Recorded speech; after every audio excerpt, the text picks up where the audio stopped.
Hi, I'm Mia. I'm 28 and absolutely killing it in my marketing job, living what I thought was the dream with my husband Jake in our cozy suburban home. Life was good. Babe, can you help me move this couch? I want to make more space for Sophia. I called out to Jake one Saturday morning. Sure thing, hun. How's she holding up? Jake asked as he joined me in the living room. 8 months pregnant and cranky as hell, but I get it. Being kicked out of your place for renovations when you're about to pop isn't fun, I said, laughing. We started rearranging the furniture, trying to make our guest room more comfortable for my sister, who had been staying with us for a couple of weeks. Despite her hormone-fueled meltdowns, it was nice having her around. So about the baby shower, Jake started, lowering his voice. Shh, walls have ears, remember? I whispered, glancing towards the stairs. But yeah, I've got most of it planned. You sure your dad won't spill the beans? Jake's face did that thing it always did when we talked about his father, a mix of love and frustration. Nah, he doesn't even know about it. Safer that way. I nodded, remembering the last time we tried to include Robert in a surprise. Subtlety wasn't exactly his strong suit. Speaking of your dad, I hesitated, unsure how to approach the subject. He's not coming over anytime soon, right? Jake raised an eyebrow. Not that I know of. Why? I shrugged, trying to play it cool. No reason, just, you know how he can be sometimes. Mia, come on, he's not that bad. Jake, the man, interrogated our mailman last month because he thought the guy looked suspicious. He's just protective, that's all. Old habits die hard, Jake said, brushing it off. I bit my tongue, holding back a retort. Robert's paranoia had caused more than a few awkward moments since Jake and I got married, but I didn't want to start an argument. Anyway, I changed the subject. I was thinking we could set up the backyard for the shower. String some lights, maybe get one of those cute balloon arches. Jake's face lit up. That sounds great. Sophia will love it. As we continued planning, I couldn't shake the snagging feeling in the pit of my stomach. Robert's unpredictable nature always set me on edge, but I pushed the thought aside, focusing on making the baby shower perfect for my sister. Later, I was in the kitchen, putting the finishing touches on a batch of cupcakes for the shower, when the doorbell rang. Jake was out grabbing last-minute supplies, so I wiped my hands on my apron and headed to the door. Coming. I called out, wondering who it could be. When I opened the door, my heart dropped. There stood Robert, Jake's dad, with that stern look he always wore. Mia, he nodded, stepping past me into the house. Thought I'd surprise you kids. Jake around? I stumbled over my words, caught off guard. No, he's out running errands. We weren't expecting you, Robert. That's the point of a surprise, isn't it? He grunted, making himself comfortable on our couch. I forced a smile, my mind racing. Sophia was upstairs resting, and I had to keep Robert from finding out she was here. Can I get you something to drink? I offered, hoping to keep him occupied. Water's fine, he replied, his eyes scanning the room suspiciously. I hurried to the kitchen, but as I filled a glass with water, I heard movement upstairs. Sophia must be up. I rushed back, handing Robert the water, trying to distract him. So, Robert, how's retirement treating you? He took a sip, his eyes still darting around. Fine. Neighborhood's going to hell, though. Seen some sketchy characters lurking around lately. I resisted the urge to roll my eyes. Classic Robert, always on high alert. I'm sure it's nothing to worry about, I said calmly. Suddenly, the back door creaked open. My heart raced. Sophia must have stepped outside for some air. Before I could react, Robert was on his feet. Did you hear that? He whispered, his body tense. It's probably just the wind, I said quickly, but Robert was already moving toward the backyard. Followed him, panic rising in my chest. Robert, wait. I called, but he was already at the back door, peering out. I saw his body stiffen as he spotted a figure in the yard, Sophia, in her flowing maternity dress, her back to us. Mia, stay back, Robert growled. Before I could stop him, he burst through the door. Everything happened so fast. Robert charged across the lawn, his years of police training kicking in. Sophia turned, her eyes wide with surprise and fear. Robert, no, I screamed, but it was too late. He tackled Sophia with full force, sending them both crashing to the ground. I heard Sophia cry out in pain as she hit the grass. Robert's weight crushing down on her pregnant belly. I ran towards them, my heart pounding. Get off her. I yelled, pulling at Robert's shoulders. He looked up at me, confusion replacing the determination on his face. Mia, what? It's Sophia, you idiot. I shoved him off my sister and knelt beside her. She was curled up on her side, tears streaming down her face, her hands clutching her stomach. Oh God, Sophia, are you okay? I asked, my voice shaking. She whimpered, her body trembling. I turned on Robert, fury overtaking my fear. What the hell is wrong with you? Robert stood there, his mouth agape, finally realizing what he'd done. I thought she was an intruder. I didn't know. Shut up, I snapped, turning back to Sophia. We need to get you to the hospital now. I helped Sophia to her feet, supporting her weight. Call an ambulance, I ordered, my voice cold. Robert nodded dumbly, pulling out his phone. As I looked at my sister's pain-stricken face, a mix of fear and rage boiled inside me. This was supposed to be a happy day, a celebration. Instead, thanks to Robert's reckless behavior, we were heading to the emergency room, praying that both Sophia and her baby would be okay. We burst through the emergency room doors, doctors and nurses swarming around us. She's 34 weeks pregnant, tackled to the ground, I explained, my voice distant and unfamiliar. They whisked Sophia away, leaving me standing there, feeling helpless and terrified. I paced the waiting room, my mind racing. Where was Jake? I had left him a frantic voicemail, but he hadn't called back yet. Suddenly, I heard a commotion at the entrance. It was Robert, trying to push his way past security.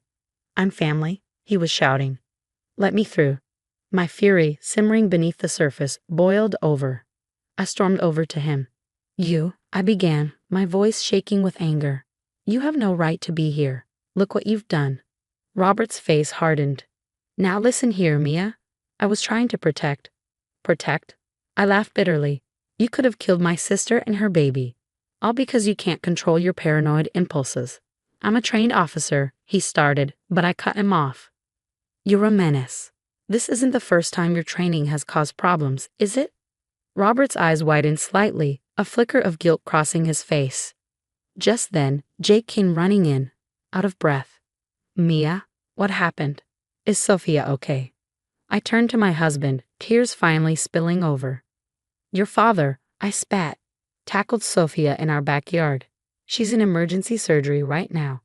Jake's face went pale. He looked from me to his father, confusion and disbelief written all over his face. Dad, he asked weakly, is this true? Robert straightened, his jaw set. Son, I thought she was an intruder. I was trying to protect your home. Jake ran a hand through his hair, looking lost. But Sophia, how could you not recognize her? It all happened so fast, Robert muttered, not meeting Jake's eyes. A doctor approached us then, her face serious. Family of Sophia Davis. Yes, I said quickly, stepping forward. I'm her sister. How is she? The doctor took a deep breath. We had to perform an emergency C-section. The baby is premature but stable. Sophia lost a lot of blood, and there was internal damage from the incident. She's in recovery now, but she has a long road ahead of her. I felt my knees go weak with relief and residual fear. Jake caught me, holding me up. Can we see them? Jake asked. The doctor nodded. In a little while, I'll have a nurse come get you. As she walked away, I turned to Jake, my voice low and intense. What aren't you telling me about your father? Jake's eyes darted to Robert, who stood awkwardly to the side. Mia, this isn't the time. No, I insisted.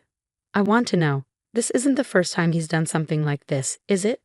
Jake sighed heavily, defeat in his eyes. There have been incidents in the past. Nothing this serious. But what? I pressed. Jake sighed heavily. Dad's always had a bit of a hair trigger. There were a few complaints when he was on the force, and after he retired, well, there was an incident with a neighbor. And then, at my cousin's wedding. I stared at him in disbelief. And you never thought to tell me any of this. I didn't think it would ever be an issue, Jake said weakly. I'm so sorry, Mia. I should've. A nurse interrupted us. You can see Sophia and the baby now. As we followed her, I shot one last look at Robert. Stay away from my family, I warned. This isn't over. Entering Sophia's room, I felt a wave of emotion wash over me. Seeing her so pale, hooked up to machines, and her tiny daughter in the incubator nearby, I felt a new resolve harden within me. This would never happen again. The weeks following Sophia's emergency C-section were a whirlwind of hospital visits, legal consultations, and tense conversations with Jake. I was determined to press charges against Robert, despite Jake's initial reluctance. "Mia, please," Jake pleaded one night. "He's my father. Can't we just—" "Just what?" I snapped. "Pretend this never happened." "Your father could have killed Sophia and the baby. This isn't something we can sweep under the rug." Jake sighed. "I know. It's just he's family. Sophia's family too," I reminded him. "And she's the one lying in a hospital bed." Finally, Jake nodded. "You're right, we have to do this." The investigation into Robert's assault on Sophia uncovered a disturbing pattern of aggressive behavior. There were complaints from Robert's time on the force, incidents with neighbors, and even a restraining order from a former colleague. As the evidence piled up, I noticed a shift in Jake. He stood taller, spoke more firmly when we met with the prosecutor, and insisted on pursuing the case to the fullest extent of the law. At Robert's sentencing, he stood before the judge, looking smaller and older than I ever seen him. "Your Honor," the prosecutor began, "Mr. Thompson's actions demonstrate a clear pattern of aggressive behavior that poses a danger to society. We ask for the maximum sentence." Robert's lawyer argued for leniency, citing his age and years of service. But the judge wasn't swayed. "Mr. Thompson," the judge said sternly, "your background as a police officer makes your actions even more egregious. You, of all people, should know better." In the end, Robert was sentenced to 200 hours of community service and mandatory anger management classes. He avoided jail time, but the judge made it clear that any future incidents would result in severe consequences. As we left the courthouse, Jake turned to his father. "Dad, I think it's best if we don't see each other for a while. You need to get help." Robert opened his mouth to argue but stopped. For once, he seemed to understand the gravity of the situation. He nodded silently and walked away. 6 months later, our backyard was filled with laughter and the soft coos of a baby. We were finally having that baby shower for Sophia and little Emma, who had grown into a healthy, chubby-cheeked bundle of joy. "To new beginnings," Jake said, raising his glass in a toast. Sophia smiled, bouncing Emma on her knee. "And to family, the ones who stick by you, no matter what." I looked around at the faces of our friends and family, feeling warmth spread through my chest. We had been through hell, but we come out stronger. Just then, my phone buzzed with a news alert. I glanced at it and let out a low whistle. "What is it?" Jake asked. "Your dad," I said, showing him the screen. Apparently, he got into an altercation at his anger management class. He's facing serious charges this time. Jake shook his head, a mix of sadness and resignation on his face. "I guess some people never change." "But we did," I said, squeezing his hand. "We're better for it." Now that the story's over, let me ask you, if you were Jake, caught between your spouse and your parent in a situation like this, how would you handle it? Would you side with your partner immediately or try to defend your parent?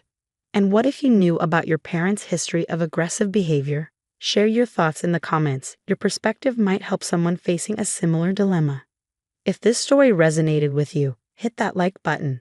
And for more stories about complex family dynamics and overcoming toxic relationships, subscribe to our channel. Your support helps bring these important stories to light.